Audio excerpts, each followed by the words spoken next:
Bonjour ou rebonjour, retour dans votre émission La Voix est libre. Nous nous intéressons ce midi aux élections sénatoriales qui auront lieu le 28 septembre prochain. Un des principaux enjeux, c'est la réforme territoriale qui se traduira notamment par une fusion des régions et la réunification des deux Normandies. 3 postes de sénateurs sont à pourvoir, je vous le rappelle, dans le seul département du Calvados, puisque c'est l'unique département qui est concerné en Basse-Normandie. Pascal Alizard, vous êtes candidat de l'UMP pour ces sénatoriales le 28 septembre prochain. Demain, est-ce que vous voterez cette réforme territoriale? Et quelque part, est-ce que vous voterez pour la réunification?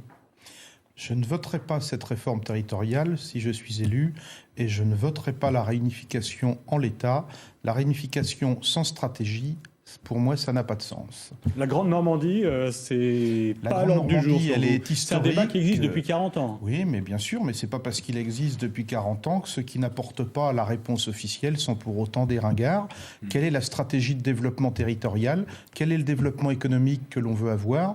Et quelle est la place de Caen et de son agglomération dans ce nouvel ensemble? Et nous expliquer que de poser la question comme cela, c'est de bloquer les choses, je ne le crois pas. Je crois que le débat est légitime. Alors, le débat a lieu, notamment depuis une dizaine de jours. Il a même été relancé depuis un article dans l'Express, un entrefilet précisément, de Laurent Fabius, qui dit l'idéal, ce serait de mettre la capitale à Rouen et la préfecture à Caen. François Aubé, vous êtes candidat du Parti socialiste, justement, pour ces sénatoriales. Est-ce que vous partagez l'avis de Laurent Fabius? Capitale à Rouen, préfecture à Caen?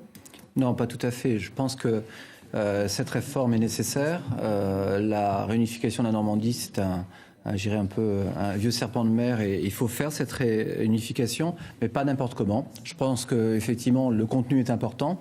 Caen a des atouts majeurs pour être la capitale de cette grande Normandie et je peux faire confiance, je suis sûr, à mes collègues pour que d'un front uni, on puisse défendre les intérêts de Caen capitale. Et moi, cette réforme, en tout cas, je la voterai, mais on doit la travailler. Moi, j'ai encore une fois rencontré les maires ruraux. On parle beaucoup de Caen capitale, mais on oublie aussi beaucoup les territoires ruraux. Je crois que c'est important de savoir comment, demain, on traitera la proximité. Alors, est-ce que ce débat, justement, va au-delà des clivages politiques? Apparemment, oui, puisque vous êtes d'accord, si je vous entends, avec Pascal Alizard, adversaire pour ces sénatoriales. Puisque moi, je voterai la réforme. Non, on n'est pas réellement d'accord, parce que la réforme territoriale, au-delà de la réunification des régions, porte aussi le problème des territoires ruraux, de l'éventuelle suppression des communes et des fusions des communautés de communes. C'est aussi un bon argument pour ne pas voter cette réforme. Et cette réforme est ruralicide, donc il ne faut pas la voter. Et là, vous allez dans le même sens, c'est sur la défense de la ville de Caen qui doit avoir un rôle à jouer. Un mot sur cette question-là. Moi, je pense qu'il faut quand même mesurer que cette réforme, une réforme territoriale, elle doit, je le disais tout à l'heure, apporter un plus au territoire, et notamment dans tous les grands domaines, que ce soit l'éducation, la culture, le sport, l'emploi. On voit bien qu'aujourd'hui, et elle doit renforcer le dialogue, aujourd'hui, tout le monde y va de son petit couplet. Je crois qu'on s'aperçoit bien qu'elle ne fait que diviser et que stériliser des positions. Je discutais avec mon voisin, Haute et Basse-Normandie, c'est plus de 3 millions d'habitants. Comment aujourd'hui on se donne les moyens d'entendre l'avis des habitants pour répondre à leurs besoins et leurs attentes? C'est bien ça l'enjeu d'une réforme de territoire. Et moi je pense que la question de Caen n'est pas une sous-question et on ne peut pas la délaisser. On ne peut pas affirmer demain Caen doit être la capitale ou pas la capitale. C'est comment on travaille effectivement en coopération dans la complémentarité. Or aujourd'hui la façon dont a été construite la réforme ne vise pas ça. Ça vise effectivement à une disparition des communes. Et je pense que l'enjeu de la proximité c'est dans les communes et c'est la condition d'efficacité que d'avoir un renforcement de la proximité. Alors, est-ce que la question du choix de la capitale doit être un préambule justement à la réunification? Je vais vous laisser la parole dans un instant, Georges Dupont, mais il y a Nathalie Goulet qui est avec nous, qui piaffe d'impatience d'intervenir sur la question justement de la capitale. Vue de l'Orne, Nathalie Goulet, votre choix entre Caen et Rouen, dites-nous franchement. Caen, évidemment. Caen, évidemment, mais si vous voulez, on est toujours sur le même sujet. Je veux dire, vous pouvez monter, descendre, on a toujours le même sujet. C'est-à-dire qu'on a des demi-réformes qui sont totalement illisibles, qui sont faites sans concertation. J'étais pas tellement favorable à la réforme de Nicolas Sarkozy non plus. Et on a des réformes territoriales qui n'en sont pas et qui sont faites à l'envers, puisque, encore une fois, on n'a pas les compétences et on n'a pas les financements. Alors, plaquer des réformes sans avoir le fond, encore une fois, ce qui est important, c'est ce qu'il y a dans la la boîte, c'est pas la couleur de la boîte. Et vous dites donc, quand, moi, évidemment. je vais revenir sur votre proposition, donc de choisir Caen comme capitale de région. Pourquoi Caen ? C'est plus central. Vous parlez à un Ornais. Vous savez, Rouen, c'est très loin de chez nous.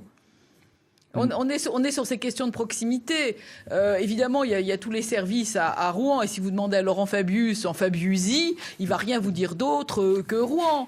Bon, donc vous pouvez pas demander à des bas normands de voter pour Rouen.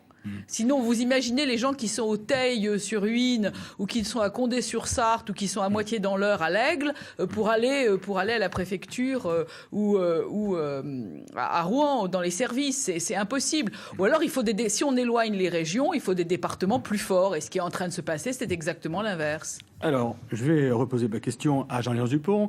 Pourquoi Caen plus que Rouen ? Je rappelle que ça sera inclus dans cette réforme territoriale, le projet de fusion des régions, de réunification de la Normandie, et donc, par conséquent, de la capitale normande. Pourquoi Caen ? Vous avez écrit, en tant que parlementaire, justement, au Premier ministre, il y a quelques jours. Absolument, avec beaucoup de collègues parlementaires. Avant toute chose, je voudrais préciser à François Aubé que si demain il était élu et qu'il rentre au groupe socialiste au Sénat, il faut qu'il sache qu'il a beau dire aujourd'hui toutes les paroles qu'il veut, il obéira à la discipline de groupe. Et donc, le vote, il faut le savoir, en tout cas c'est comme ça que ça marche, est un vote qui est un vote obligatoire.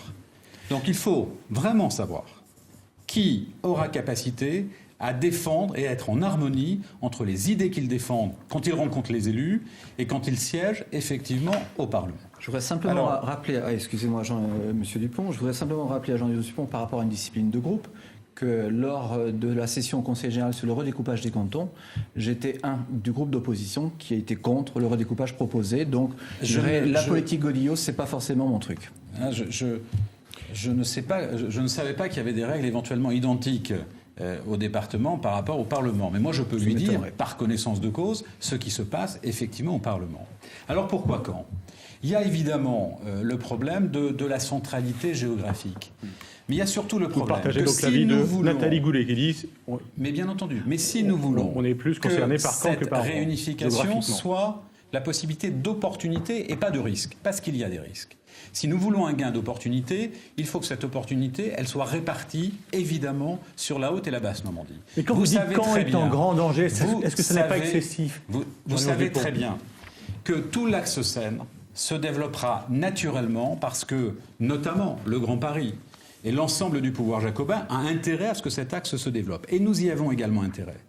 Mais il est clair que si nous n'avons pas à Caen le maintien d'un certain nombre de services, le maintien d'un certain nombre de directions administratives, de l'ordre de 2000 emplois, eh bien, ça pourrait devenir un marché de dupes. Si demain, la capitale à Rouen et la préfecture à Caen, c'est l'ensemble des services de l'État qui vont à Rouen, je vous prédis, avant 5 à 10 ans, le transfert de la préfecture dans la capitale que serait Rouen. Il ne faut pas un marché de dupes.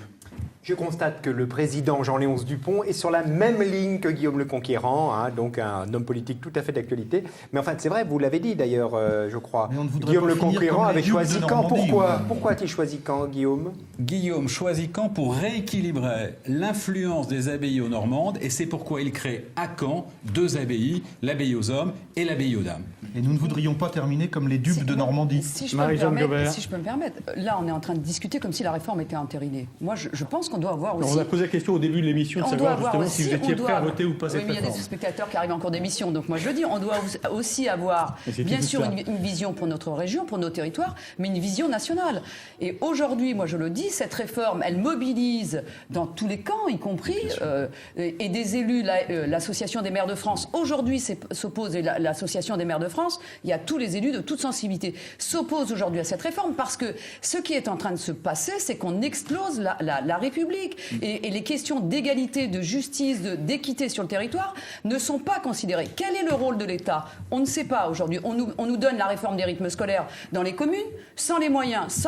Et cette réforme des rythmes scolaires, elle vise à quoi ? Eh bien, elle aura pour conséquence de renforcer les inégalités entre communes, entre territoires, entre enfants, entre familles. On arrive à la fin de cette émission. C'est inacceptable. Donc moi, je ne suis pas pour le statu quo, mais ça doit se travailler avec les citoyens. Et un dernier mot. Quand accueillir les Jeux équestres, arrive à la quand fin accueillir les de Jeux cette voie équestres, libre. quand accueillir le 70e anniversaire. Et on a fait la démonstration à la région Bas-Normande en accueillant ces événements qu'on était capable, même une petite région, de jouer dans la cour des grands. Donc c'est pas la taille qui, à un moment donné, donne les compétences nécessaires. On a parlé des pronostics sur les résultats attendus au soir de ce 28 septembre sénatorial. Un pronostic sur la réunification sur la Grande Normandie, vous y croyez pour quand?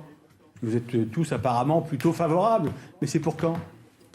Pascal Alizard, une date? Moi, je ne fais pas de pronostic là-dessus. Je dis simplement que si on ne change pas de méthode et que l'on ne définit pas des stratégies territoriales, ça ne se fera pas.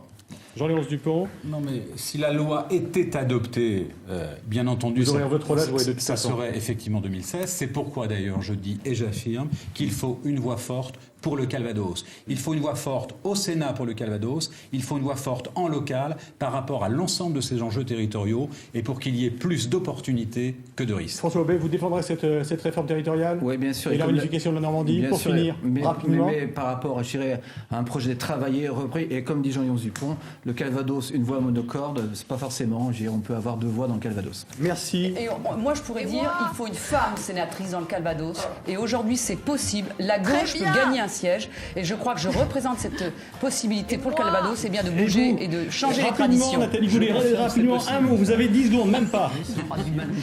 C'est dommage que la réforme soit aussi mal ficelée parce qu'elle est vraiment nécessaire. Merci Nathalie Goulet, merci à tous les quatre d'avoir participé à cette émission. Merci Chenu.